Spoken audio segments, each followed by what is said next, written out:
Selamat malam bagi kita semua. Pertama-tama, saya akan memperkenalkan diri saya. Nama saya Samuel Mastun Pangaribuan. NIM saya 133232026. Saya dari Prodi D3TK. Saya akan mempresentasikan kuis pengenalan rekayasa perangkat lunak. Yang pertama, software. Software adalah sekelompok instruksi atau perintah yang digunakan untuk mengendalikan komputer atau perangkat elektronik lainnya. Ini mirip dengan resep dalam memasak, di mana Anda mengikuti langkah-langkah tertentu untuk menghasilkan hasil yang diinginkan. Perbedaannya adalah bahwa software terdiri dari kode komputer yang terdiri dari bahasa pemrograman yang digunakan untuk menjalankan berbagai tugas dan fungsi pada perangkat lunak atau perangkat keras yang kompatibel. Kita masuk ke jenis-jenis software. Yang pertama, sistem operasi atau operating system atau sering disebut dengan OS. Yang kedua, perangkat lunak aplikasi atau application software. Yang ketiga, perangkat lunak sistem atau sistem software. Yang pertama, sistem operasi. Sistem operasi adalah perangkat lunak dasar yang menjalankan komputer atau perangkat elektronik Anda. Ini mengelola perangkat keras, memungkinkan aplikasi lain berjalan, dan menyediakan antarmuka pengguna. Yang kedua, perangkat lunak aplikasi atau aplikasi software. Aplikasi software adalah perangkat lunak yang dirancang untuk tugas-tugas tertentu seperti pengolahan kata, pengeditan gambar, atau menjelajah internet. Contohnya seperti Microsoft Word, Adobe Photoshop, beserta Google Chrome, dan banyak contoh lainnya. Yang ketiga, perangkat lunak sistem atau sistem software. Perangkat ini mendukung dan memelihara sistem operasi, serta memberikan alat-alat seperti perlindungan terhadap virus dan driver perangkat keras. Contohnya seperti antivirus, sistem manajemen basis data atau sering disebut dengan DBMS, dan driver perangkat keras. Selanjutnya, yang ke selanjutnya generic process framework atau kerangka proses generik dibagi menjadi beberapa bagian, yaitu satu communication, yang kedua planning, yang ketiga modeling, yang keempat construction, dan yang kelima deployment. Yang pertama, communication. Aktivitas ini adalah langkah pertama dalam pengembangan perangkat lunak. Ini melibatkan komunikasi dengan pemangku kepentingan seperti klien, pengguna akhir, atau tim pengembang untuk memahami kebutuhan dan persyaratan proyek. Ini mirip dengan mendengarkan dengan seksama apa yang diinginkan oleh pelanggan atau pihak yang terkait. Yang kedua, planning. Setelah memahami kebutuhan, perencanaan melibatkan merancang strategi untuk mengembangkan perangkat lunak. Ini mencakup penentuan sumber daya, waktu, anggaran, dan jadwal. Ini bisa dibandingkan dengan merancangkan langkah-langkah yang harus diambil untuk mencapai tujuan proyek.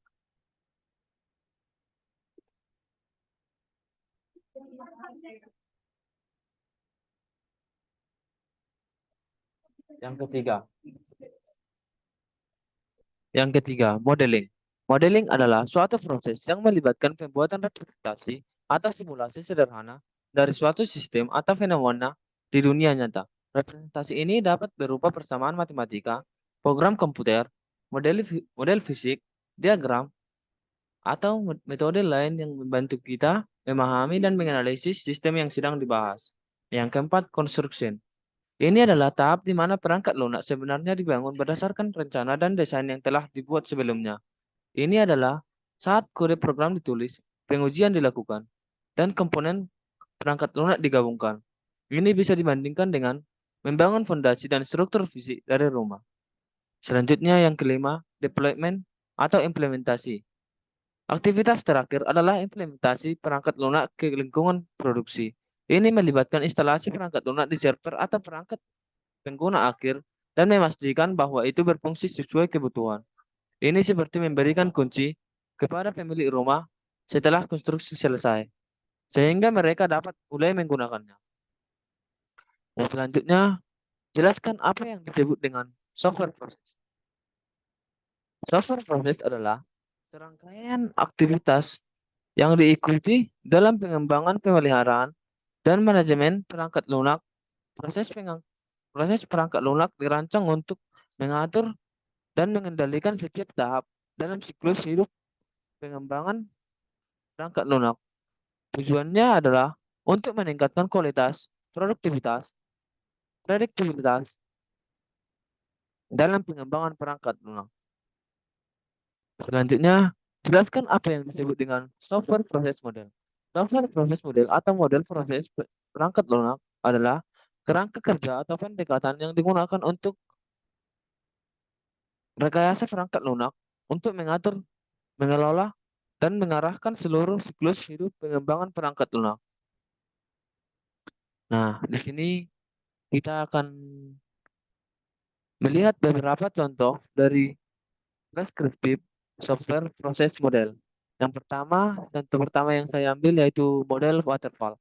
Model waterfall adalah salah satu model proses perangkat lunak yang paling klasik dan preskriptif. Model ini mengikuti urutan linear dengan tahap-tahap yang harus selesai sebelum melanjutkan ke tahap berikutnya. Yang artinya kita tidak boleh lanjut ke tahap berikutnya kalau tahap sebelumnya belum selesai. Yang kedua, model iteratif dan incremental. Model ini mengizinkan pengembangan perangkat lunak dalam tahapan berulang atau iteratif atau menambahkan fungsi secara bertahap atau incremental. Tim menghasilkan versi perangkat lunak yang fungsional dalam setiap iterasi atau incrementasi. Model ini lebih fleksibel daripada waterfall dan lebih mampu mengakomodasi perubahan bersyarat. Selanjutnya, jelaskan satu contoh agile model. Contoh yang saya ambil yaitu Scrum. Scrum adalah kerangka kerja yang populer dan sering digunakan dalam pengembangan perangkat lunak. Ini menekankan kolaborasi tim, komunikasi yang kuat, fleksibilitas, dan responsif terhadap perubahan dalam kebutuhan pengguna. Scrum adalah salah satu dari beberapa model agile yang dirancang untuk meningkatkan produktivitas, kualitas, dan kemampuan untuk menghadapi perubahan dalam proyek pengembangan perangkat lunak. Jelaskan pengertian dari umbrella activity. Umbrella activity atau aktivitas payung adalah istilah yang digunakan dalam rekayasa perangkat lunak untuk merujuk pada aktivitas yang terkait aktivitas umum atau tingkat tinggi yang mencakup sejumlah tugas atau subaktivitas yang terkait dalam pengembangan perangkat lunak. Ini adalah aktivitas yang berfungsi sebagai kerangka kerja atau konsep dasar yang mencakup serangkaian tugas yang terkait satu sama lain.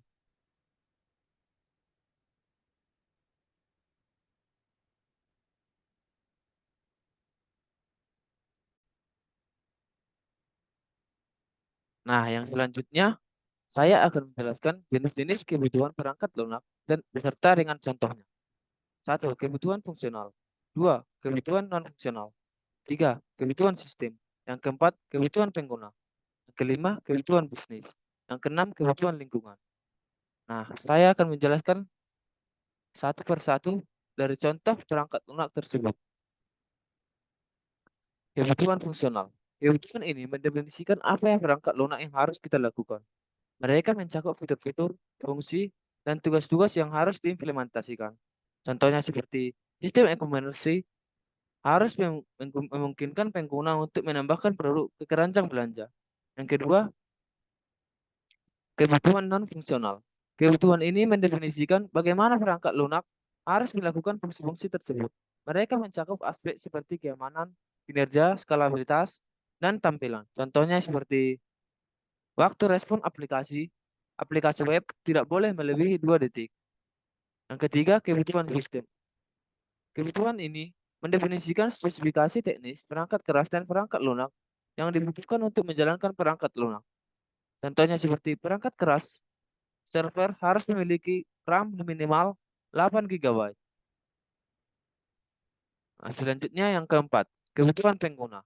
Kebutuhan ini mencakup kebutuhan dan kebutuhan dan presensi pengguna terkait, terkait dengan antarmuka pengguna, pengalaman pengguna, dan persyaratan pengguna akhir. Contohnya seperti pengguna ingin antarmuka pengguna yang sederhana dan mudah digunakan. Yang kelima, kebutuhan bisnis. Kebutuhan ini adalah kebutuhan tingkat tinggi yang berhubungan dengan tujuan bisnis yang ingin dicapai dengan penggunaan perangkat lunak. Contohnya seperti sistem manajemen proyek harus membantu mengurangi biaya proyek secara keseluruhan. Yang keenam, yang ke yang keenam, kebutuhan lingkungan atau environmental requirements. Kebutuhan ini berkaitan dengan peraturan dan hukum yang berlaku, seperti kepatuhan privasi data, standar keamanan, atau regulasi industri tertentu. Contohnya seperti aplikasi seluler harus berfungsi dengan koneksi internet yang lambat. Nah, sekian hasil presentasi saya. Terima kasih.